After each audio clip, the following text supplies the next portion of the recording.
Olusegun Obasanjo, a former president of Nigeria, an elder statesman, and his uncandid penchants for controversies has continued to stir and cause a lot of reactions currently going on in the country.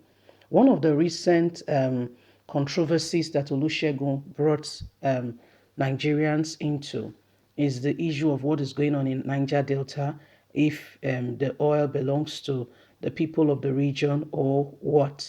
And Olusegun Obasanjo's perspective has really thrown and has made many unease, with the way he said it and the manner.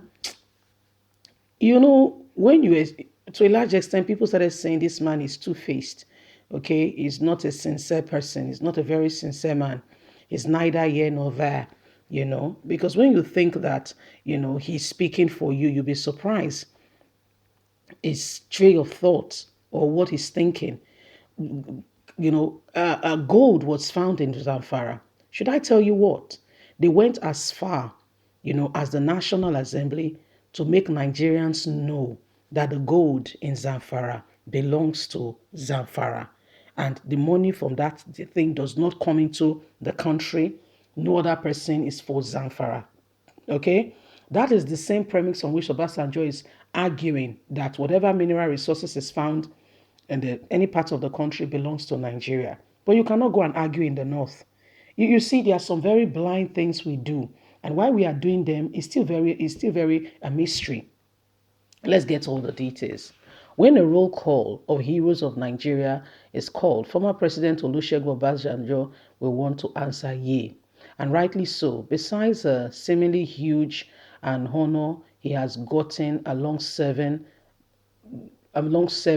leaders in the world and in the country, there have been huge architecture and structural deficiencies in his administration and his reason. The Republic Constitution that gave autonomy to the regional government was suspended, and questionable things have continued to come out and emanate. Further, as a former military head of state, as well as a civilian president lately, he gave the best of what he has to offer.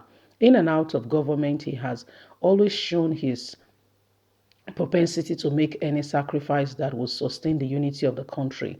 With a tangent of radical nationalism, he remains committed to the oneness of Nigerian project, something which some part of the Southwesterners has blamed him for. One thing that particularly stands out among the heroes of his pedigrees: capacity for mischief making and penance for controversies. This time around, he took a shot at the people of the Niger Delta, using the occasion of a peace and security parallels on the Global Peace Foundation, the Vision Africa. He lashed out on the people of the oil-rich region for their agitation for resource control. He did so in the controversies of the national security of the Ijaw Nation Congress, who represented the Ijaw leaders, Edwin Clark, at the forum. According to the amount of stereotypes and the play out, the former president has visited Clark at the Asoko residence in Abuja to ask after his well-being and also encourage him in discussion that borders on some national issues after he made his way to the event without showing the remorsement of the agitation of the people of the Niger Delta for resource control. But on getting to the summit, he spoke contrarily. Are you understanding this, Olusegun Obasanjo? So before he even went to that summit, the African Peace Summit, he has visited E.K. Clark in his home in Abuja, Nasokoro's home in Abuja. They've had a discussion and they've talked about the struggle of the people. But Obasanjo, as his custom is sometimes, is a two-faced man. Yeah? You think he's got your back, but you'll be surprised that he's the one who is speaking contrary to things that should, of your interest, and things you will want to be emphasized so that you can come out of a particular predicament. To a large extent, people of the Niger Delta felt very disappointed in Olusegun Obasanjo, a man who they thought would go there and represent them based on what they've discussed, and what has been out with all that they've talked about. Obasanjo went there, and it was a different ball game altogether.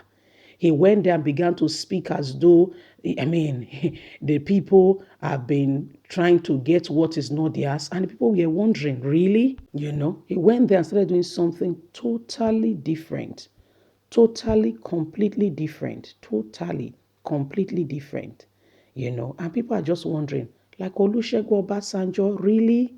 Really? And that's why they've been facing him. And guess what? Any single mineral found in the north, the guy has not been able to speak. Okay, he has not been able to speak. That's why the news broke recently that world leaders will be having some meetings, and Obasanjo was invited, and Nigerians felt very skeptical about it and say, what is he going to say there? Is he going to say? Is he going to speak in our interest, or is he just going to be there because Obasanjo, he may get there, and when you hear his own part, what he thinks, you'll be wondering, is this man living in this country? And don't forget that his own people, his own people, are you listening? Some of his workers were recently kidnapped, his workers. I don't know if ransom was paid before they were released, but his own workers were also recently kidnapped. That's Olusegun Obasanjo. Yes, his own workers were recently kidnapped. So, I mean, he's aware of the security threats and situation going on. But guess what? He says nothing. But rather, he wants to oppress, to a large extent, his action shows oppression. Okay?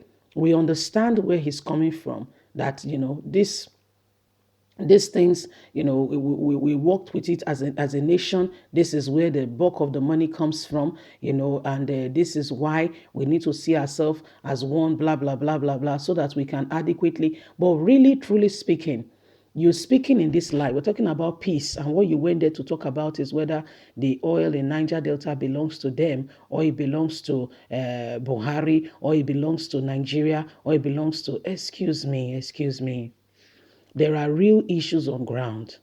There are real things that you can speak on. And guess what?